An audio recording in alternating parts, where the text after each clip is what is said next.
तरीका है। आप ये कह रहे हैं सर कि इतिहास में सारे तथ्य मौजूद हैं, दर्ज हैं, आप ये कह रहे हैं सर इतिहास में सारे तथ्य दर्ज हैं, मौजूद हैं, उन पन्नों को पलटने की ही तो बात है। साजिद रशीदी जी, आप कुछ कहना चाह रहे हैं, बोलिए।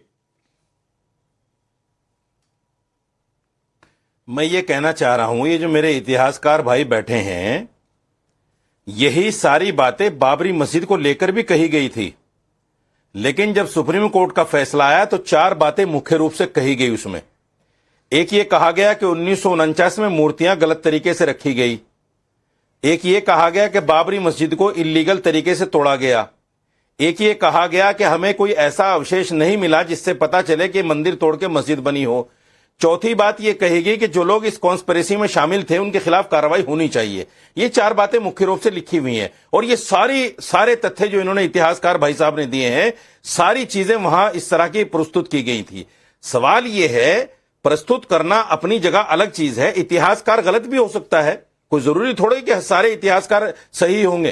कुछ लोग इतिहास में गलत भी लिख देते हैं और उनको इतिहास में नहीं पढ़ा जाता। कुछ लोग पता नहीं कहां से तथ्य उठा लाते हैं। मेरा मानना यह है, फतेहपुर में अगर मंदिर तोड़ के मस्जिद बनी है, वो मकबरा बना है, तो कोर्ट में जाइए ना भाई। ये किसने अधिकार दे दिया आपको कि आप भीड़ तंत्र लेके जाइए? जिस तरह आप मुसलमानों की मॉब लिंचिंग करते हैं, इसी तरह आप मकबरों को तोड़ रहे हैं। ये कौन सा तरीका है भाई लोकतंत्र में?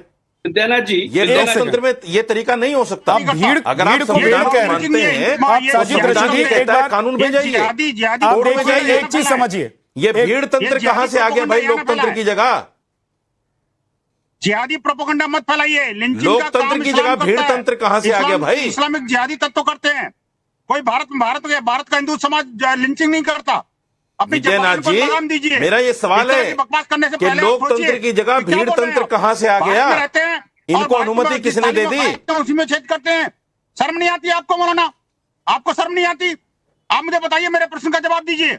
क्या बुत पूजा इस्लाम में? मैं बेवकूफ आदमियों का जवाब नहीं देता। आखिरकार बुत पूजा जो है ना, नहीं, मैं बेवकूफ लोगों का जवाब नहीं देता भाई। जी, फिर अरे मौलाना, जो फिर आप देखिए, आप जब शुरू करेंगे फिर दूसरी तरफ से होगा, फिर आप बुरा मान जाएंगे। इसलिए रशीदी साहब, आप मौलाना हैं, आप ऐसे शब्दों का इस्तेमाल मत क्या कीजिए। आप जो चैनल पर बैठ, प्लीज मैं रिक्वेस्ट कर रहा हूं आपसे रशीदी जी, देखिए आप चैनल पर बैठ के इस तरह के शब्दों का इस्तेमाल करते हैं, ये आपको नहीं लग रहा है कि अशोभनीय है, निंदनीय है? इस तरह के शब्दों का इस्तेमाल क्या आपको करना चाहिए? इनके अल्फाज नजर नहीं आ रहे हैं आपको? मैं इनके अल्फाज को सुन रहा हूं, मेरे भाई, लिमिट कोई क्रॉस नहीं करे।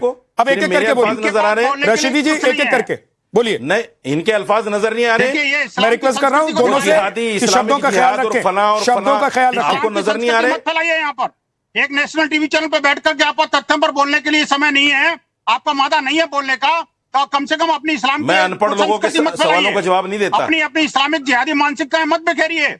आप पाप और पोप का प्रोपेगेंडा मत चलाइए यहाँ पर। अनपढ़ लोगों के सवालों का जवाब नहीं देता मैं। बाबर चला गया, बाबरी चली गई, लेकिन आपकी बाबरी मानसिकता नहीं गई। अनपढ़ लोगों के सवालों का जवाब नहीं देता मैं। ये बाबरवादी मानसिकता से आपको बाहर निकलना पड़ेगा भाई साहब। अनपढ़ लोगों के सवालों का जवाब नहीं देता मैं। एक सेकंड रुक जाइए, इस्लाम के नाम पर विनोद जी, एक सेकंड। स्वामी चक्रपाणी जी, एक सेकंड, दोनों लोग रुक जाइए। माँ बाप ने यही थोड़ा पानी पीजिए, रुक जाइए, मैं आ रहा हूं। माँ बाप का नहीं पता। एक सेकंड, ओम जी उपाध्याय जी, आप बोलना चाह रहे हैं, मैं आपके पास आ रहा हूं, लेकिन उससे पहले स्वामी चक्रपाणी जी, भाई अगर ढूंढेंगे तो ये तो सनातनी देश रहा है, यहां तो हर जगह आपको सनातनी निशान मिलेंगे, तो कहां कहां ढूंढेंगे, कहां कहां लड़ेंगे, कहां कहां झगड़ेंगे? नहीं विद्यानाथ जी, जहां जहां सबूत है वहां वहां लड़ेंगे, और लड़ना भी चाहिए। सवाल ये है कि जब हिंदू होगा, जब मानसिक रूप से वो समझेगा अपने को, तो लड़ेगा। कोई भी लड़ना चाहिए अपने अधिकारियों के लिए। और आप देखो ना, हागिया साकिया की जो मस्जिद थी, कितने लाइब्रेरी था तुर्की में, उसको फिर मस्जिद बना दिया गया, जबकि वो पुराने ईसाइयों का स्थान था। सवाल इस बात का, अभी रशीदी साहब कह रहे थे कि जी लीगल कार्रवाई करिए। यही सर्वोच्च न्यायालय ने राम मंदिर पे जो निर्णय दिया, राम मंदिर के पक्ष में, और 5 एकड़ मुस्लिम भाइयों को दे दिया जमीन, उस समय उसके बाद हमारे रशीदी साहब का एक बयान आया था, एक दिन समय आएगा जब ये मंदिर तोड़ के हम हागी साकिया की तरह जो है मस्जिद बना देंगे। तो सवाल यह है, जब जो बंसल जी कह रहे हैं कि जिहादी मानसिकता नहीं गई, बाबर चला गया, अकबर चला गया, मुगल चले गए, लेकिन वो मानसिकता नहीं गई।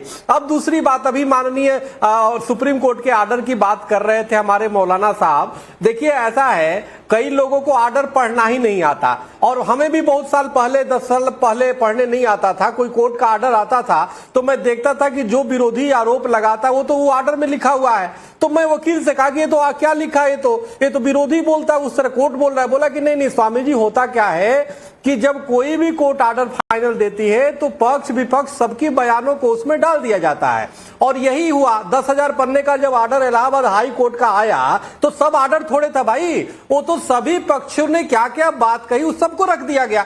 वही सर्वोच्च न्यायालय में हुआ। इन्होंने क्या किया, अपनी वाली तो बातें पढ़ लिया राम मंदिर में कि जी उसने कहा कि जी वो तो किसी ने प्रतिमा रखा, उसने कहा वहां कोई अवशेष। अरे भाई, ये विरोधियों के आरोप थे।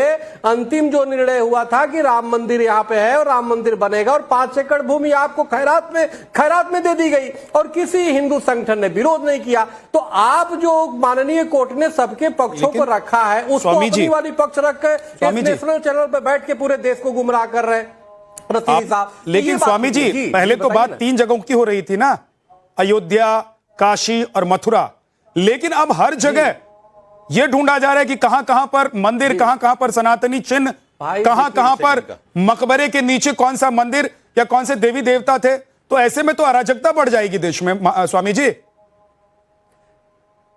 नहीं, अराजकता नहीं बढ़ेगी। देखिए, हमें रसीदी साहब पे मुझे विश्वास है। मैं चाहता हूं रसीदी साहब जैसे मौलाना आगे आए और वो हिंदुओं के अधिकार को दे, और ये समझे कि भाई हमारे जो मुगलों ने थे, जो मुगल तो आपके भी नहीं थे ना मेरे थे, वो तो विदेशी आक्रांता थे, जो विदेशी आक्रांता उन्होंने हिंदुओं पे अत्याचार किया, जो कहीं भी हमारे उन्होंने हिंदुओं पे अत्याचार किया, जो कहीं भी हमारे धर्म मंदिरों को कब्जा करके दरगाह या मस्जिद बनाया गया, उसको आपको आगे आके सौंपना चाहिए। हमें लगता है अल्लाह ताला जो रहीम रहमान है और प्रसन्न होगा आप पे, लेकिन ऐसे तो आप ऊपर जाएंगे तो कोड़े मिलेंगे, क्योंकि आप हमारे हिंदू धर्म गुरुओं की धर्म स्थली को कब्जा करके एक तो चोरी दूसरी सीना चोरी दिखा रहे हैं। तो वहां पे तो अल्लाह ताला तो रहीम है, वो तो निष्पक्ष है, वो तो मारेगा कोड़े आपको। तो इसलिए मेरा मानना है आप अपने धर्म के अनुसार भी चले। तो आप अगर जो कब्जा कर रहे थे पाप कर रहे हैं, हिंदू तो बल्कि पाप के पाप से बचा रहे हैं कि भाई पाप मत करो, ये सब दो, यही पृथ्वी पे रह सब अपनी पाप की प्रायश्चित करिए, मेरा मानना है। और हमें लगता है हिंसा का रास्ता किसी को नहीं अपनाना चाहिए। साजिद रशीदी, आप जवाब देना चाह रहे हैं, लेकिन उससे पहले तारिक खान जी के पास मैं जाना चाहता हूं। तारिक खान जी, भैंस के आगे बीन बजाना ठीक नहीं है, तो भैंस के आगे बीन बजाने से कोई लाभ नहीं है। ये तो वो लोग हैं जो जिहादियों के साथ रहते हैं, इस कट्टरपंथी इस्लाम के पालक हैं, और जो जिहादी कट्टरवाद है दुनिया को जो जिसने आतंकित कर रखा है उसके साथी हैं। इनको अच्छी सीख सुहाती नहीं है। ठीक है सर, ओके। तारिक खान साहब, तारिक खान साहब, क्या सनातनियों के जो धरोहर हैं, सनातनियों के जो धरोहर हैं, ये उनकी मान्यता, उनका विश्वास, उनकी आस्था, क्या उनको वापस नहीं मिलना चाहिए? तारिक खान जी, अभी कोई कह रहा था कि मुसलमानों की मान्यता नहीं है, ऊपर जाएंगे तो अल्लाह ताला कोड़े मारेंगे, और भगवान में अगर विश्वास है आप सभी लोगों का, हम भी परमात्मा में विश्वास करते हैं, तो वो भगवान आपको पुरस्कृत करेंगे जब आप इस तरीके का कृत्य करेंगे, मॉब लिंचिंग करें, लोगों को सड़क पे चलते हुए मासूम लोगों को मार दें, तो भगवान पुरस्कृत करेंगे। इस्लाम करता है भैया।